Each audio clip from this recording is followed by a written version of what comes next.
दोस्तों, American agency national oceanic and atmospheric administration और WMO यानी वर्ल्ड मेट्रोलॉजिकल ऑर्गेनाइजेशन दोनों की तरफ से ये लगभग कंफर्म कर दिया गया है कि इस साल 2026 में एल नीनो का उभार हो सकता है।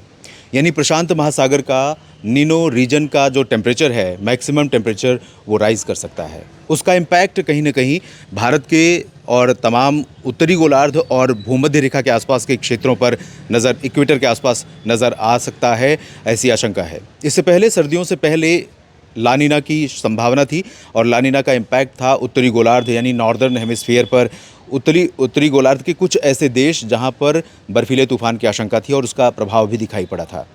भारत में हालांकि पोस्ट मॉनसून और विंटर रेन दोनों कम रही, जिसकी वजह से भारत का सरफेस टेम्परेचर या एयर टेम्परेचर दोनों लगातार राइज कर रहा है और समय से बहुत पहले देश के कई हिस्सों पर सामान्य से लगभग 8-10 डिग्री सेल्सियस तक ऊपर तापमान पहुंच गया है। और श्रीनगर का तापमान सबसे बड़ा चौंकाने वाला फैक्ट था। जब तक बारिश नहीं हो रही थी, यहाँ पर 24 डिग्री तापमान पहुंचा था।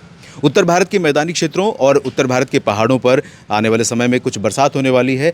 धीरे धीरे साउथ पेनिनसुलर रीजन का भी कुछ इम्पैक्ट, साउथ पेनिनसुलर रीजन पर भी बदलाव का हमें रुझान दिखाई पड़ेगा, जिसमें आंध्र प्रदेश और तमिलनाडु की तरफ से बादल बढ़ने शुरू होंगे और धीरे धीरे आंतरिक इंटीरियर पोर्शन पर, जिसमें कर्नाटक के कुछ आंतरिक हिस्से और केरल, तेलंगाना यहाँ तक पहुँचेंगे और महाराष्ट्र में मध्य महाराष्ट्र, मराठवाड़ा का रीजन भी प्रभावित हो सकता है आने वाले समय में। संभावना यह है कि छत्तीसगढ़ और उड़ीसा, बिहार, झारखंड और उत्तर प्रदेश तथा मध्य प्रदेश पर भी बरसेंगे बादल आने वाले कुछ दिनों के दौरान। उत्तर के क्षेत्रों पर भी बदलाव की बयार दिखाई देने लगी है। टेम्परेचर पर थोड़ा असर पड़ा है, कुछ बादल पहुंचे हैं, पहाड़ों पर फिर से एक WD है और पूर्वोत्तर राज्यों में अच्छी बर्फबारी हो रही है। इसके बावजूद कई जगहों पर तापमान 42 डिग्री की रेंज में पहुंच रहा है। हालांकि आज 42 के मार्क को टच नहीं किया, लेकिन अमरावती में, महाराष्ट्र के अमरावती में आज पारा रिकॉर्ड किया गया 41.8, जो ऑलमोस्ट 42 डिग्री सेल्सियस है। और गुजरात में आज थोड़ी राहत मिली है और उसके लिए उत्तर पश्चिम से आने वाली थोड़ी हवाएं जो अपेक्षाकृत कम गर्म थी, वो हवाएं जिम्मेदार थीं। तो आज जो हाई टेम्परेचर की अगर हम सूची देखें तो 15 जगहों में ज़्यादातर गुजरात, महाराष्ट्र और मध्य प्रदेश के शामिल हैं। महाराष्ट्र के साथ साथ मध्य प्रदेश में भी कई जगहों पर गर्मी आज बढ़ी है। अमरावती में 41.8 रहा। इसके अलावा अकोला में तापमान 41.5 दर्ज किया गया। नंदुरबार में, जो उत्तरी मध्य महाराष्ट्र का रीजन है, यहाँ पर भी पारा 41.5 डिग्री रहा। 40.6 डिग्री सेल्सियस तापमान झारसुगुडा यानी ओडिशा और वर्धा यानी महाराष्ट्र के विदर्भ रीजन में दर्ज किया गया। राजनांदगांव मध्य प्रदेश में 40.5, यवतमाल में 40.4 और 40.2 भद्राचलम में दर्ज किया गया तापमान। जबकि नर्मदापुरम मध्य प्रदेश में 40.1 और इतना ही तापमान दर्ज किया गया शोलापुर महाराष्ट्र, जो कि साउथ मध्य महाराष्ट्र का रीजन है, कर्नाटक के बेहद करीब है।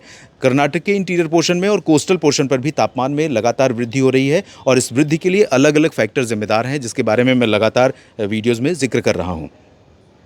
महबूबनगर में 40 डिग्री सेल्सियस, मालेगांव में 40, 39.9 कुरनूल और संभलपुर में ओडिशा की तरफ भी गर्मी का प्रभाव, बढ़ते हुए टेम्परेचर का प्रभाव हमें दिखना शुरू हो गया है और ओडिशा में भी तापमान कई जगहों पर हीट वेव की रेंज में पहुंच गया है, क्योंकि ओडिशा के कई हिस्से कोस्टल हैं। कोस्टल एरियाज़ के लिए थ्रेशोल्ड वैल्यू जो टेम्परेचर की है, मैक्सिमम टेम्परेचर की, वो 37 के आसपास है, क्योंकि यहाँ पर ह्यूमिडिटी के कारण टेम्परेचर 37 डिग्री सेल्सियस में ही 40 से अधिक का इम्पैक्ट दिखाता है। आदिलाबाद में 39.8 डिग्री सेल्सियस तापमान आज दर्ज किया गया है। दिल्ली NCR समेत उत्तर भारत के कई हिस्सों में, इंक्लूडिंग राजस्थान, आज बादल नजर आए हैं। कल भी इन भागों पर बादल रहने वाले हैं। धीरे धीरे बादलों का प्रभाव पूर्वी उत्तर प्रदेश और बिहार, झारखंड, पश्चिम बंगाल तक बढ़ रहा है और आने वाले समय में बंगाल की खाड़ी, अरब सागर और कैस्पियन सी तथा मेडिटेरेनियन सी की तरफ से आने वाली आर्द्र हवाएं, वो मॉइस्ट विंड जो एटमॉस्फेयर में पहुंचने के बाद क्लाउड में कन्वर्ट होती हैं, वो बढ़ने वाली हैं भारत के ऊपर। और इस लिहाज से अगर हम देखें तो second fortnight of March will be better in comparison to first fortnight of मार्च।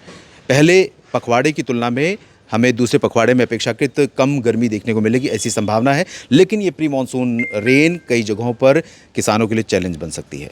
इस वीडियो में फिलहाल इतना ही। डेली वेदर अपडेट्स और अन्य खबरों के लिए लगातार न्यूज़ मीडिया मंच और मौसम तक पर बने रहें। धन्यवाद।